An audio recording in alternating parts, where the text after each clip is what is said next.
The letter arrived on a foggy London morning, its envelope soft with mist and its corners slightly bent. Isabel Harrow, curled in her usual armchair by the parlor window, stared at the unfamiliar handwriting. She wasn't expecting anyone. And yet, the words written on the front felt oddly intimate. She hesitated for a long time before opening it.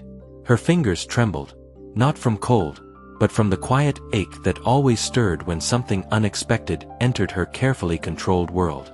Inside, on thick parchment, was a voice she didn't know. Dear Miss Harrow, it began. I read your poem, On the Days I Cannot Breathe. I do not know you, but somehow, I feel I've known the silence behind your words all my life. I hope you won't find this letter intrusive. I only wanted to say, your writing wrecked me, gently. And I think it saved me, too. She blinked twice. Then again. No one had ever written to her like this. No one had ever spoken to the woman behind the verses. Not her father. Not her mother. Not even the readers who whispered her name in bookshops, unaware she was still alive and watching from windows. But this felt different. Isabel reread the letter 5 times before folding it neatly and tucking it beneath the cushion she sat on. She didn't move for the rest of the morning. She didn't know then that this letter would change her life, or that the man who wrote it would become her greatest love, and her greatest risk. Speech balloon, have you ever received words that stopped your heart, even if just for a moment? Tell us in the comments, and if this story already has you feeling something, like, subscribe, and welcome to Love Enchanted. Before we begin, this is love from my heart to you. Or maybe, just a small love letter to say thank you. Once upon a time, this channel fell in love. Not with fairy tales, but with the people who believe in them. The ones who cry during the quiet parts. Who pause to feel a heartbeat between the lines. Who still believe that love, even complicated, flawed, impossible love, can be real. Love Enchanted was created for you. The romantic. The hopeful. The heart that's been broken and still dares to open again. So if you're here, you're not just watching a story. You're part of one. Stay with us, for stories that ache, heal, and remind us why love is always worth the risk. Tucked away in the rolling hills of Northumberland, surrounded by endless moorland and silence that echoed louder than noise, stood the Harrow family estate, a place as elegant as it was airless. Inside its ivy-covered walls lived Isabel Harrow, the second daughter of Lord Edwin Harrow, a man who believed restraint was a virtue and emotion a disease to be cured. To the world, Isabel barely existed. To her family, she was a fragile shadow, kept indoors, spoken of softly, and moved about like a porcelain figurine no one quite knew where to place. She had suffered from a chronic respiratory illness since she was a child. Her father blamed her frailty on her mother's softness. Doctors were brought in, nurses rotated in and out. But no one treated her for what truly ailed her: isolation. She rarely left the estate. Even at 27, she wasn't permitted to walk into town alone. A governess-turned-companion read her the morning papers. Her meals were scheduled. Her windows were locked, for safety. Her father would often say, "Freedom is a lovely idea, until it kills you." But what he never understood, what none of them did, was that Isabel had already found her freedom. In ink. In words. In breathless lines of poetry scratched into the backs of envelopes, napkins, even the margins of medicine labels. At night, she stayed up past the maid's curfew, writing by candlelight. In her poems, she was not weak. She did not cough. She did not ask permission to feel. She published anonymously, under the name I.D. Vale, slipping her verses into the post under the guise of medical correspondence. Only the editor at the London Review knew her real name, and even he had never met her. Her work was gaining quiet recognition. Critics called it unervingly intimate. Readers quoted her lines in the margins of their diaries. Some even wrote letters to the editor asking, "Who is this poet who writes as if heartbreak has a heartbeat?" But no one knew. Not even her family, who would have been mortified to discover her words in print. Her father once caught her scribbling in a notebook and ripped out the pages without reading them. This is emotional self-indulgence," he'd spat. "You think words can excuse weakness?" Since then, she hid everything. But hiding didn't stop the ache. She watched life from windows, heard laughter from the lanes, watched love only in fiction. Loneliness wasn't just familiar. It was fused to her lungs. Some nights she wrote just to prove to herself she still existed. And on one of those nights, a line of poetry changed her life. "Some days, I cannot breathe, but my soul still sings." That was the line Nathaniel read. And it was the line that would find its way back to her. Not in a review, not in print, but in a letter, signed by a stranger. In the heart of London's theatre district, Nathaniel March was a name whispered with reverence. He was the playwright who bled honesty onto the stage, whose monologues cracked open something raw in people.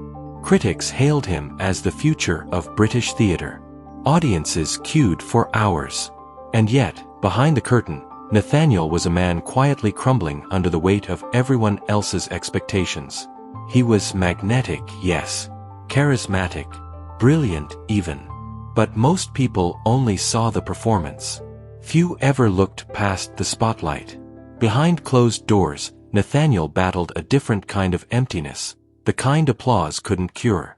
He'd lived most of his adult life in rooms full of people who praised him but never understood him. Every handshake, every dinner invitation, every fluttering note from admirers, none of it touched the loneliness that clung to him like a second skin. He longed for truth. Not praise. Not performance. Just truth. One sleepless night, after a rehearsal that left him feeling hollow, Nathaniel wandered into a bookstore. He wasn't looking for anything. But a slim poetry collection caught his eye. Unadorned, its cover plain. The title, "On the Days I Cannot Breathe." He opened it. Read a single verse. And stopped. The words weren't just beautiful. They were devastatingly precise, like someone had looked into the space between his ribs and written down what they saw. He sat on the bookstore floor and read the entire collection in silence. And when he reached the final page, his hands were shaking. The name on the spine meant nothing to him. I.D. Vale. But the voice behind those poems, it felt like it had been speaking to him his whole life. That night, he went home and wrote a letter. Not as a fan. Not even as a playwright. But as a man who had just realized he wasn't alone. Asterisk, "You don't know me. But I think your words saved me. I needed someone to remind me that pain can be poetry. That breathlessness isn't weakness. If this reaches you, thank you. For surviving. For writing. For feeling it all." Asterisk. Nathaniel March. He sealed the letter, addressed it to the publisher. No expectation. No return address. He never expected her to write back. But she did. And with that reply, the silence between two lonely lives began to unravel. The letter arrived in a plain, cream-colored envelope, addressed in careful, slanted handwriting to I.D. Vale, the name Isabel hid behind. It had been forwarded by her publisher, as all fan letters were. Most went unread. But this one was different. There was no stamp of praise, no quotation of lines in desperate search of meaning. No offer, no flirtation. It was simply human. She read it once. Then again. Then sat motionless for nearly an hour, the letter spread across her lap like something too alive to touch. Asterisk. Your words took the breath I didn't know I was holding. They wrecked me, gently. I don't know you, but I feel as if I do. The poem about drowning without water. It was not just beautiful. It was true. I don't mean to intrude. I just wanted to say thank you. Thank you for surviving. For writing. For feeling it all. Nathaniel March. She had never received a letter like it. Not from her family. Not from admirers. Certainly not from someone like him. The name rang a bell. March. She'd seen it printed in theater columns. A playwright. An actor. A man who lived in the kind of world she only imagined. She held the letter close to the fireplace. Thought about burning it. This could be dangerous. A man like that, a man who knew crowds, who breathed stages, what would he want with a ghost like her? But she didn't burn it. Because it didn't feel like a performance. It felt like truth. That night, she wrote back, against her better judgment. Not much. Just a few lines. Her hand trembled the entire time. Asterisk, I don't usually write strangers. But perhaps you are not one. Not after what you read. Asterisk. She didn't sign her full name. Didn't give away anything. But she didn't close the door, either. She sent the letter. And regretted it immediately. Days passed. Then weeks. She told herself it meant nothing. That he was too busy. That perhaps he'd forgotten. Or worse, found her reply cold. But then, on a gray morning as the first frost kissed the windows, another envelope arrived. This time, she didn't hesitate. It's strange, isn't it? He wrote. How two people who've never met can still find pieces of themselves in each other's silence. That line stayed with her all day, all night. By the third letter, they were no longer strangers. They were something else. Not quite friends. Not yet lovers. But already essential. For weeks, then months, the letters became their world. Envelopes passed quietly through post offices and publishing houses, disguised in ordinary packaging, tucked into the backs of ledgers, or hidden between the folds of newspapers. Only the two of them knew the rhythm they'd found. A rhythm stitched together by ink and distance. They had rules, of course. No real names. No photographs. No meetings, unless we both agree. We must be voices first. Words first. And so, they were. A montage of letters fills the space between them, his written in bold, rushed script, hers elegant and looping, often interrupted mid-thought as if the feeling arrived faster than the words could carry it. Nathaniel's letter number 4. You said once that you don't believe in soulmates. But I wonder, what else would you call someone who finishes a sentence you were too afraid to speak aloud? Isabel's letter number 5. You're bolder in your questions than I am in my answers. Still, I wait for your letters like their rain in drought. Their correspondence was not linear. It danced. Some days, they debated philosophy. Other times, they confessed fears too delicate for voice. She told him about her illness, not as tragedy, but as fact. He told her about the hollowness he felt after standing ovations. They never exchanged photos. Nathaniel once offered to sketch her a self-portrait instead. She declined. I want you to know me through what I choose to say, not how the world has shaped my face. He never asked again. Instead, he began sending her books, novels, poetry collections, obscure plays, each one brimming with his handwritten notes in the margins. Page 112, he once wrote. The line about loneliness, I underlined it twice. It reminded me of your second letter. You said loneliness hums. I hear it too. Isabel responded with a package of her own, a small, crackling recording on wax disc. Her voice, reading his favorite poem, hers. Nathaniel played it that night, alone in his study, staring at a flame that had long burned too low. It was the first time he'd heard her voice. Soft, measured, but unshakably present. He listened to it again. Then again. He never told her how many times. Their words became a bridge. Between her candlelit desk and his ink-stained stage. Between her caged lungs and his restless feet. They fell in love without touch. Without images. Without guarantees. One night, as a storm thundered over Northumberland and Isabel lay awake listening to the house creak under the weight of the wind, she reread one of his letters. At the end was a single, offhand line. You became a person to me somewhere between the third envelope and your fear of blue ink. She wept, not because it was poetic, but because it was true. He had noticed. She had mentioned it once, how her hands smudged blue ink, how it looked like bruises on the page. And he remembered. With each letter, Nathaniel stopped performing. And Isabel stopped apologizing for feeling too much. In silence, they constructed a world where their true selves were not only allowed, but cherished. In one letter, she wrote, "Sometimes, I wonder what it would feel like to sit beside you and not speak. Just exist. Without the pressure to fill the space between us." And he replied, "I think it would feel like the last line of your poem. When silence no longer means absence, but arrival." Neither of them said the word love. Not yet. But it pressed between the lines like breath between verses. What they had wasn't public. It wasn't defined. It wasn't safe. But it was theirs. And it was growing.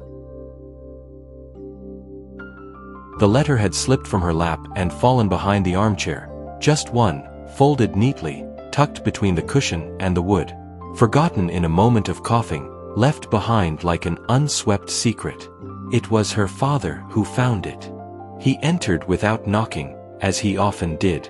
Isabel was downstairs with her nurse, and he, in his usual habit of suspicion, was inspecting her room for signs of emotional rot. What he found instead was a letter. A man's handwriting. A man's name. When Isabel returned, he was standing by the window, her words trembling in his hands. "Who is he?" he demanded, voice cold, measured, the same tone he used with his estate managers. She stood frozen. "Answer me." Isabel opened her mouth, but there were no words. Only breath. Thin. Insufficient. "Do not insult me with silence," he snapped. "I give you shelter, medicine, civility, and this is how you repay me? With secret correspondence. Romantic delusions." He called it a danger to her health. He called it moral weakness, born of idle time and too much poetry. But mostly, he called it shameful. He burned the letter in the fireplace. The scent of it lingered long after the flames were gone. Then came the ultimatum. "You will not write to him again, or I will arrange a sanatorium stay in Switzerland. For your rest. You'll be gone by week's end. For your own good," he added, as if cruelty disguised as care tasted any sweeter. She didn't speak for the rest of that day. Or the next.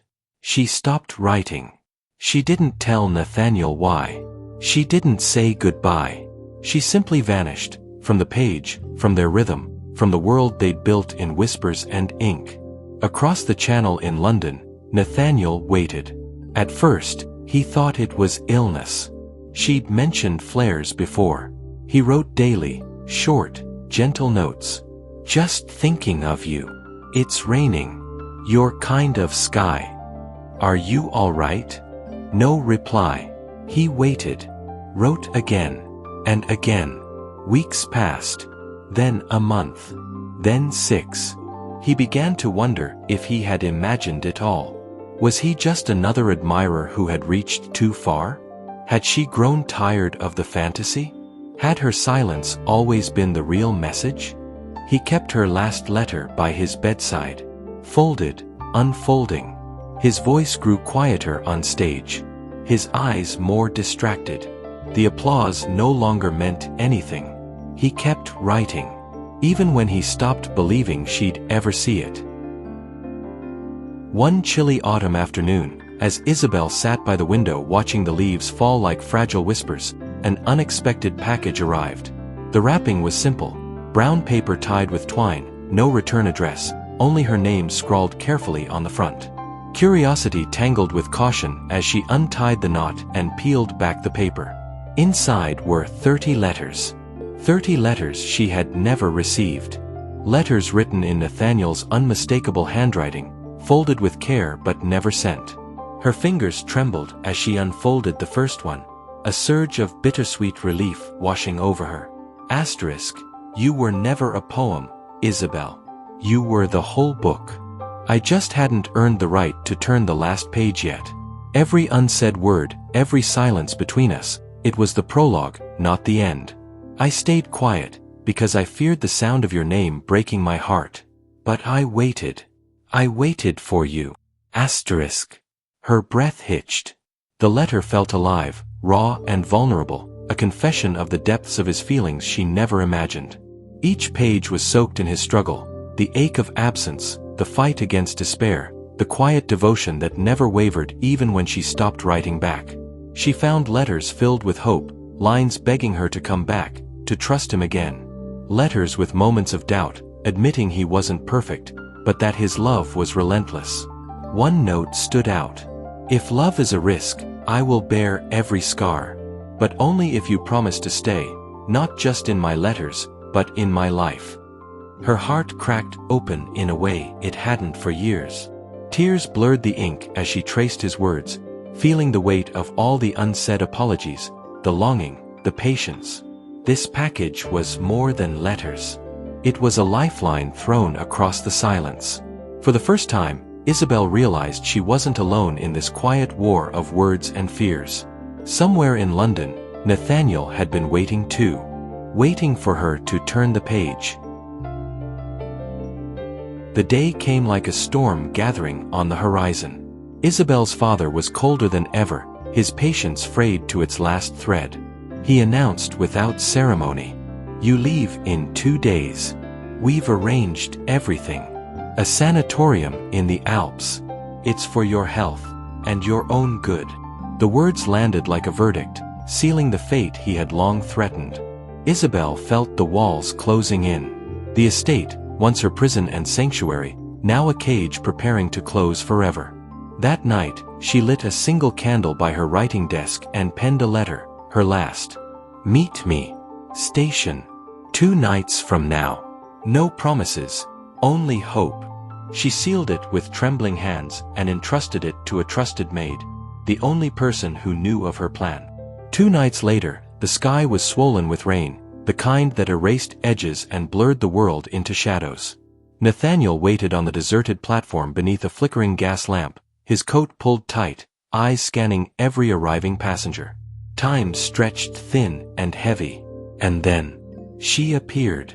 Wrapped in a soaked blue cloak, hair plastered to her pale face, breathless but defiant. No words passed between them. None were needed. Their hands found each other, fingers trembling, gripping like lifelines in the storm. Isabel's eyes searched his, raw and unguarded, and Nathaniel's heart thundered in reply.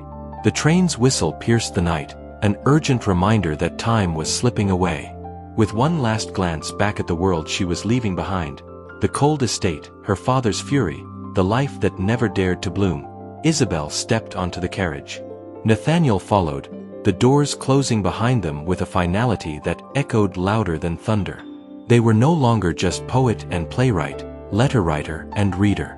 They were fugitives of love, bound by ink and courage. As the train pulled away from the platform, rain washing away footprints and fears, Isabel rested her head against Nathaniel's shoulder, finally free to breathe, truly breathe, for the first time.